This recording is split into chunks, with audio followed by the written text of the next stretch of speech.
After awakening, something changes quietly. Not all at once, not dramatically. Fear begins to loosen its grip. Desire loses urgency. Not because life becomes perfect, but because something fundamental has been seen. When the sense of a separate self weakens, fear has nowhere stable to attach itself. Fear needs a center, a me to protect, a future to defend. Without that center, fear may still appear, but it no longer rules. The same happens with desire.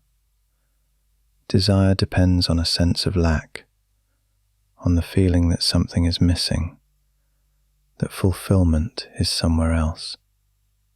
When the fullness of being is recognized, desire doesn't need to be fought. It fades naturally. Old habits may still surface, physical patterns, mental reactions. This is normal.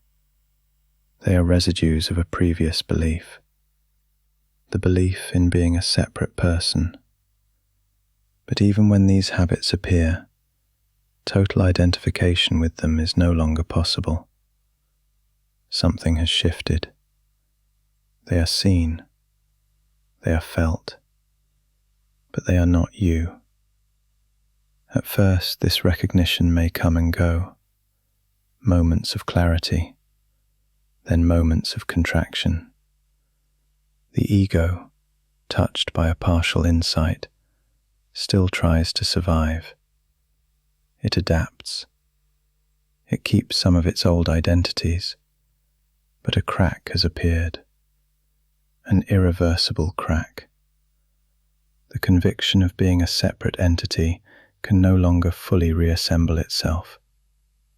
You might notice this in a simple way. The heart is no longer completely invested in the old story. Even when the story plays out, it feels thinner, less convincing. Each return of recognition widens this gap until the ego itself becomes something that is seen, an object among other objects, thoughts, sensations, emotions. And when the ego is seen as an object, it loses its authority. Eventually, it dissolves in front of your own eyes. Not through effort, not through discipline, but through understanding. This understanding is not intellectual. It is an implosion that destroys the illusion of being a personal entity. At this point, a natural question arises. Does this recognition depend on intelligence, on being particularly smart or educated? The answer is no. Ordinary intelligence is not the key.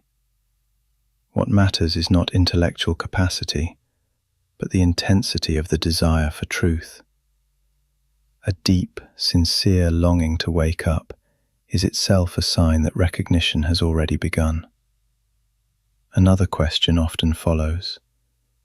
Is the dissolution of the ego gradual, or does it happen suddenly?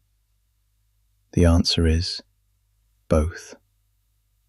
The first moment of recognition already contains the seed of full realization, just as a seed already contains the flower, the tree, and the fruit. But the unfolding may take time, not because truth needs time, but because habits do. Now we need to make an important distinction. There are two kinds of intelligence. The first is ordinary intelligence. This is a function of the brain. It allows adaptation, organization, problem solving. It works sequentially, in time. It processes data. It calculates. It compares. This intelligence is extremely useful. It allows us to build, to plan, to analyze. It can solve complex problems, form logical arguments, play chess, play tennis. It operates like a supercomputer, and one day it may be surpassed by machines. But there is another kind of intelligence, an intuitive intelligence. This intelligence does not come from memory. It does not come from accumulated knowledge. It appears as clarity, as immediate understanding. It sees the simple within the complex, instantly. It does not move step by step. It goes straight to the point. This intelligence is always creative, always fresh. It is at the heart of scientific discovery and of great works of art. Its source is not the past, but timeless awareness itself. When intuitive intelligence operates freely, there is insight. When it turns back on itself, trying to grasp its own source, it disappears. Why? Because it is not something that can be observed.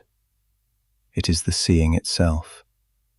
Trying to perceive it as an object immediately turns it into ordinary intelligence. The moment you try to capture it, you lose it. Recognition happens when intuitive intelligence is allowed to function without interference, when there is no attempt to own it, no attempt to use it. This is why grace is not something to wait for. Everything that arrives unexpectedly is grace. Why postpone it? Why delay it? Why miss what is already here? Life does not need our intervention to continue.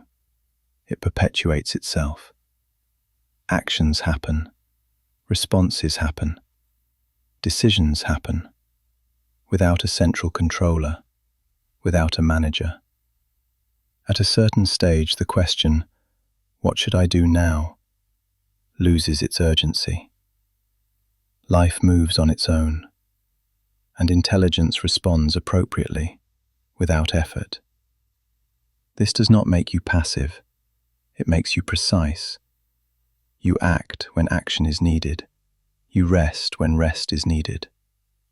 Not because of a rule, but because resistance is gone.